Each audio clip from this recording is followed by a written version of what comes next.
You are about to witness history in the making.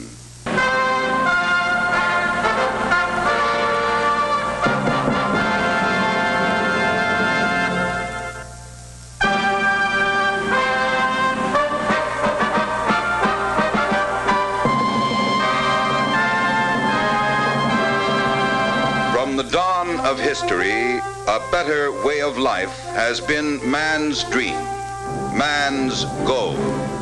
A better way of life with freedom from the work, the worry, the hazards, the tensions and insecurities of everyday existence. Through the ages, man clung to his dream and struggled toward his goal.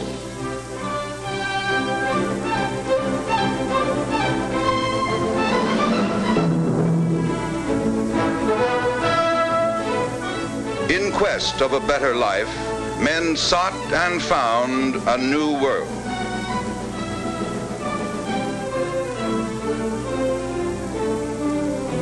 And in time, they formed a new nation, dedicated to a better way of life, liberty, and the pursuit of happiness. Then westward into the wilderness they pushed, seeking new horizons, still following the dream. Braving the mountains and the desert, the broad rivers and the cataracts, the savage hostility of the red man. Jeez. Did you ever see so many Indians? Like, man, there must be a million of them. We better, like, go on back. What's the matter? You some kind of a nut or something? What about our age-old dream of a better life? Oh, yeah. Well, okay. Like wagons, ho! And they conquered the wilderness. They settled the land. And they built great cities, monuments to their progress. Yet for all their vast achievements, something of their dream still eluded them. Despite the world's highest living standards, the average American remained vaguely discontent, aware that his goal of a better way of life had still not been fully realized. There was something missing. John. Yes, Mary? John, what's happening to us? I think we both know, Mary. It's just that we seem to be drifting apart. I'm sorry, Mary. I've tried. Oh, I don't blame you, John. It's just that... It's not your fault either, of course. It's just that we don't have... Exactly. There's this awful gap in our lives just because we don't have... Oh, but why talk about it? It's just that... Oh, I keep hoping someone can find a way to... Don't be a fool, Mary. You know that's impossible. Oh, I know. It's just that... Gad, it's ironic. With all our technology and industrial know-how, we still don't have the one thing that could give us a better way of life. They say it can't be done, that it's just an impossible dream. But in the laboratories of URTV producers, there is a modest sign. And here, dedicated scientists face the challenge. Years of heartbreaking failures and setbacks only stiffen their resolve to conquer the problem. And one day, a strange and historic accident. Uh-oh. Well, you did it again. Gee, what a mess. Oh, well. Wait a minute. Maybe... Listen.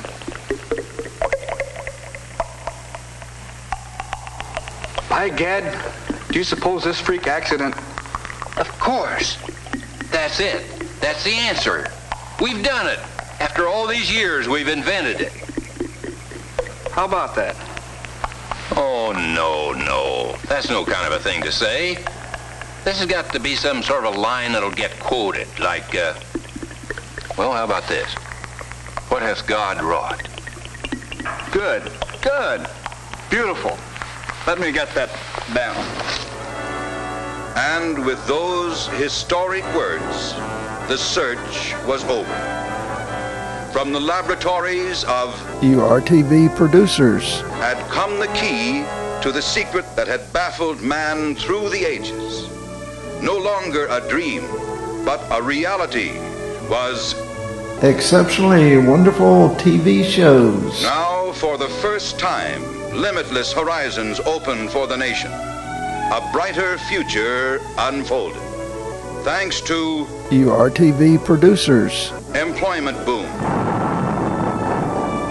Not only in the vast modern facilities of, URTV producers. but in factories everywhere, geared to supply this vital new industry that is reshaping our economy and transforming the lives of millions.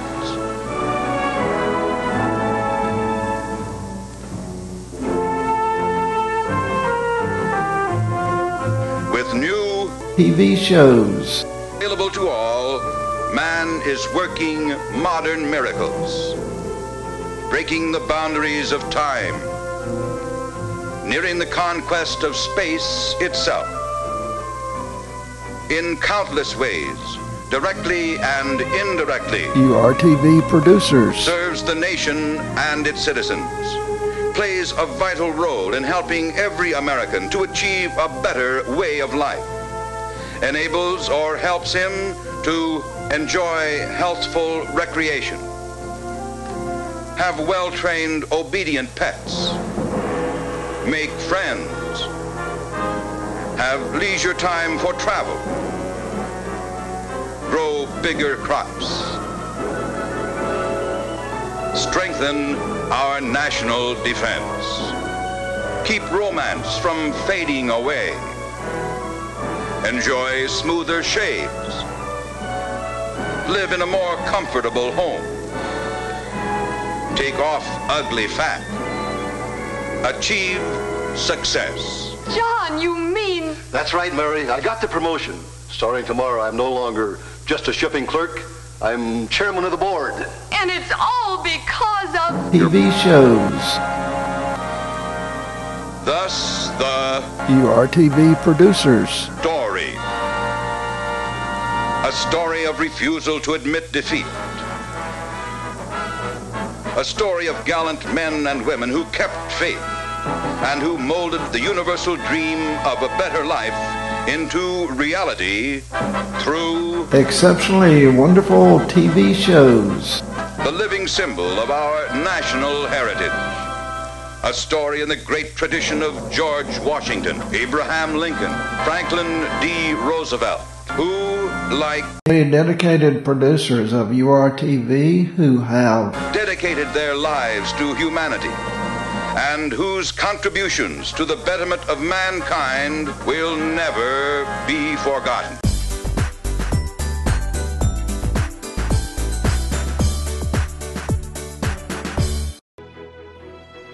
welcome my video watching friends to episode 44 of Ralph's Stuff.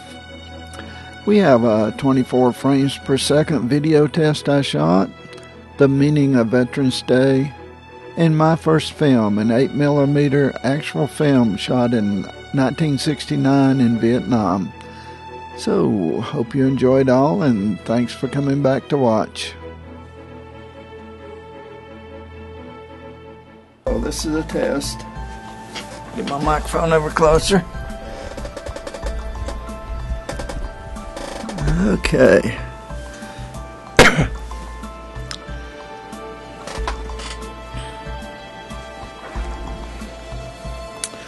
This is a test. We're filming this at 24 frames a second, which is standard movie speed, has been for a great many decades. I'm using a Shure Studio microphone and speaking So I look into the camera with, I think, pretty good lighting. So this is certainly a test worth pursuing. Now I'm looking directly into the camera, I think. Oh, what could I read or see? Let's check out this. Oh, waterfalls, Tennessee, Cherokee. That's the Cherokee National Forest. Number of there's a lot of waterfalls in eastern Tennessee. The Great Smoky Mountains. Dome Falls, for example, is 90 feet high. Husky Branch Falls, a mere 8 feet. Indian Flat Falls, 60 feet. Long Branch Cascade, 10. Cascades where water slopes down rather than falling straight, which is called a plunging fall. And Meigs Creek Cascade, 18 feet. I've filmed that one, been there, done that. Rainbow Falls, 75. The Sinks, 12 feet. I've done that. That 12 feet is rather impressive when it's the Sinks because it's wide and there's tons and tons of water flowing over it every minute. Lots of good stuff. Let's see, Wilson. There's several pages of this, of these falls, many of which we've been to already, and others we're going to. So it's nice to go through the falls. Meigs Falls is on a tributary of the Little River, and generally viewed from a pull-out on Little River Road, which is highway number 73, Tennessee highway number 73. Baby Falls is 15 feet high, and it's located very near Bald River Falls, which is 90 feet high and rather impressive. We have a film of that one. So, let's see what else we have in this file. Oh, that's nice. Cocoa Creek Falls, we filmed those. They're very nice, very nice. In fact, black and white, but gives you an idea of what we're talking about. Pretty good. I don't know, this one's interesting. Oh, that's Cocoa Creek also. We've been there, done that one. Hiding Place Falls, done that one. Yellow Creek Falls, done it. Bullet Falls. Been close to Bullet Falls, haven't done it yet, we will. Yep. And Towee Falls, 35 feet. Been there, got it. Got it in the can. So, episode 3 of Waterfalls of the Southern Highlands. 1,000 Drips. Enchanted Place, we filmed it. Cataract Falls, excuse me, Cataract Falls, done that one. It's the Sinks, we mentioned those, etc., etc., etc. Monroe County, Tennessee waterfalls, yes. So, that's one of our many waterfall files. Good stuff. Got various waterfall books that we use as references and so forth. Got Smoky Mountain elevations. Picked that up somewhere at the Visitor Center. Clingman's Dome, 6,643 feet. Newfound Gap, 5,046 feet. Mount LeConte, highest point in Tennessee. I know that for a fact. 6,593 feet. You notice it's only about 50 feet lower than Mount Mitchell. There was a lot of controversy over that between Dr. Lysa Mitchell, who determined the height of Mount Mitchell, and for whom the mountain's named after. Wait a minute, I'm sorry. It's Clingman's Dome that's slightly lower. That's about, forget that. I've explained it before in previous shows, and I'll do it again. I was momentarily confused. Mount Chapman, 6,417 feet. Lofty Knob, 6,234 feet. These are some of the highest points in Eastern America, folks. And they're right here within 50, 60 mile radius of icefall. That's what we call the land of the sky. It's got lots of high mountains all around us. It's good. Ender's Bald, 5,920 feet. Mount Buckley, did I mention that? 6,580. And so on and so. Oh, Cleveland's Dome. Okay. Cleveland's Dome is 6,643 feet. Clingman was a senator back in the 1840s and 50s in that time. Big argument with Elisha Mitchell over whether Clingman's Dome or Mount Mitchell was highest. Mount Mitchell won, still ahead on points and altitude. So, that's what it says on that card, to some extent. What else do we have here? Anyway, what I'm trying to do is get a feel for how 24 frames per second works on this camera, and how it looks when I read it into my editing system, which is over there. Can't see it right now because we're on me. Hey, it's my close-up. The editing system can wait till later, right? Okay, we've been filming now for 7 minutes. 7 minutes and 10 seconds, 11, 12, etc. Keeps moving on up. So I don't know what else to talk about right now. Let's see. Got my computer glasses here. Now this is something that those of you who are over 40 might find interesting. I found after I turned 40, in fact a few years after that actually, that like most people my eyes got a little worse than they were when I was younger, and I needed bifocals. So I could, but the disadvantage with bifocals is where you can see things closer easier and have the two focal lengths to go between. When you try to use a computer, I have my head up like this all the time, turn around looking. It's very uncomfortable. So I came up with what I thought was a great original idea, and I asked my optometrist, my eye doctor, to make me a pair of computer glasses, which are glasses that are all bifocals, and they focus about here. And that's different from reading glasses, which usually focus a little bit closer because you're holding a book or a magazine up closer to your face. But the computer glasses are wonderful in that I don't have to tilt my head back up anymore, which is much more comfortable. So I couldn't get by without my computer glasses, and but it turned out it wasn't that original of an invention because many other people had come up with the same solution, you see. And you will see if you have these. So, okay, this is Ralph Roberts in beautiful downtown Alexander, North Carolina, testing 24 frames per second. By the way, I don't know whether many of you understood the technicality of that. 24 frames per second progressive scan, which we're doing here, matches essentially a 24 frames per second movie camera, which they've used since the 1920s, earlier anyway.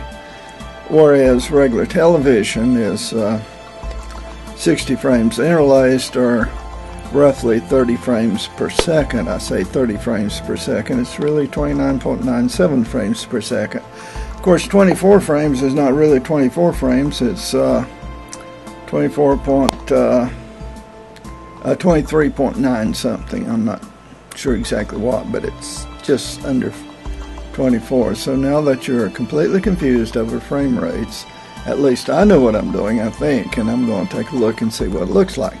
So thanks very much for going along with me on this test. The purpose of Veterans Day and Memorial Day are often confused. Memorial Day is for honoring military personnel who died in service to their country. Veterans Day is for thanking all men and women who have served honorably in the military during times of war and peace.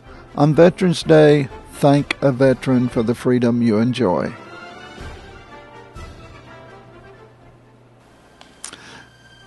From 1968 to 1970, I served in ground combat in Vietnam while in the U.S. Army. Recently, I found this 8mm film I'd shot during that period. I was in the 3rd Brigade of the 1st Air Cavalry Division, served in military intelligence. This is a C-130. This is at Benoit Air Force Base sometime in March or April of 1969. Globemaster Air Force. We can tell this is not where I usually was stationed because it had asphalt rather than just the red clay dirt you see behind me now. This is Landing Zone Andy in Quan Loy, Vietnam, about up in Bien Long Province, about 15 miles from the Cambodian border, on no French rubber plantation. Those roses were planted by some French lady many years ago, or more likely her gardener. This was the plantation house that we got to use as a headquarters. This was our second time doing operations out of LZ Andy, but the first time we got the house. This is our Tactical Operations Center, mostly underground, a bunker, protected with sandbags filled with, yes, sand, or at least red clay dirt. Looking out towards some of the helicopter pads, there's a helicopter winding up to take off. During combat, you spend probably 90% of the time waiting and doing other things rather than actually fighting. You have time to play with the cheap Kodak home movie cameras I'm doing here. And yes, that's a mustache I have. We call that a cavalry mustache.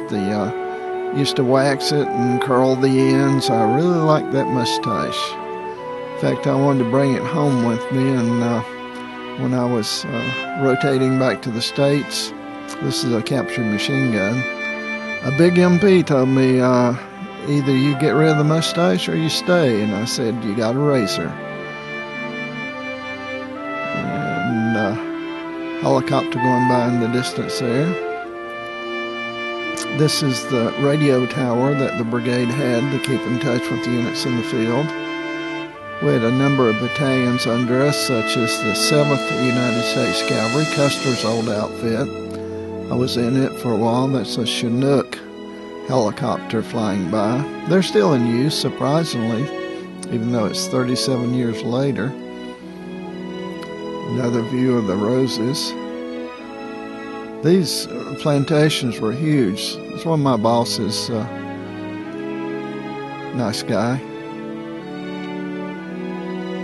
Back to the roses. And a somewhat out of focus close-up of me. I was just learning to use the camera. Jeep going by. We didn't have Hummers back then. We had the little Jeeps like in World War II. Another C-130. This is that friend of mine walked in front. That's me again. This is probably when we're moving the headquarters somewhere. This looks like it's at the LZ Andy strip, which was a 3,000-foot dirt strip.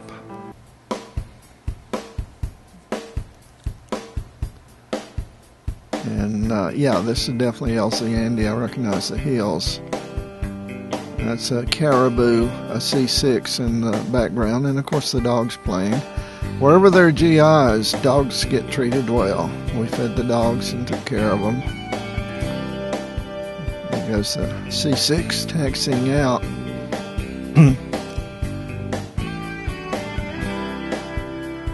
This old film, it was taken in large part, there's somebody else filming, during moves and downtimes when I had time to play with the camera. When I went out in the field, I was much more concerned with staying alive than taking movies.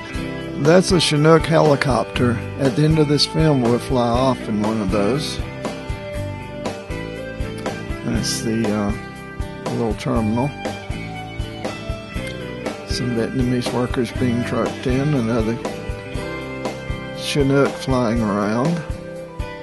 I won't tell you what we actually called them, but it wasn't Chinook. And so the guys in my unit sitting and waiting. That's something you got to do a lot in the Army. Hurry up and wait.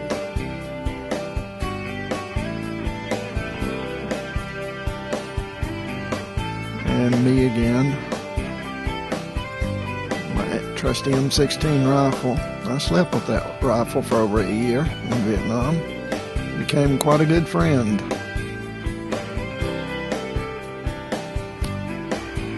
The truck backed up loading stuff into a Caribou. A small twin engine transport that we used a lot during that time because it could get in and out of very, very short runways. Okay, I'm not sure what this is. Didn't realize it was still on film. There's a tanker truck.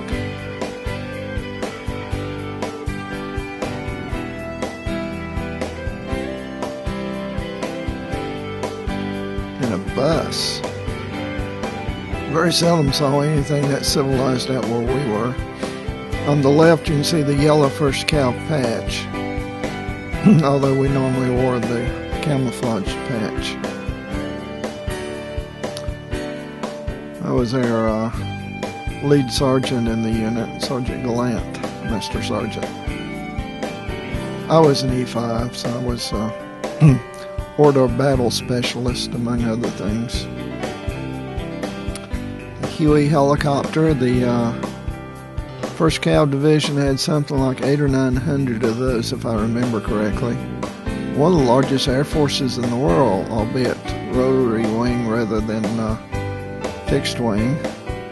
That small vehicle we called a mule. This is actually the only civilian aircraft that I ever saw up there. It was belonged to the Frenchman on the plantation. The one landing just now is an artillery observation plane. And here comes the Chinook again. That's a light observation helicopter. Obviously I was not helping move that heavy crate in the very hot sun. I was photographing my shadow, but somebody had to do it. Young Vietnamese lady. That's a Cobra gunship, and that looks like a Caribou coming in on final approach. Another view of the Cobra gunship. Very fast machine guns called Gatling guns and rocket launchers and a lot of stuff that brought an uncomfortable situation to the enemy. And lots of helicopters coming in. This is probably one of the companies from one of our battalions coming back in.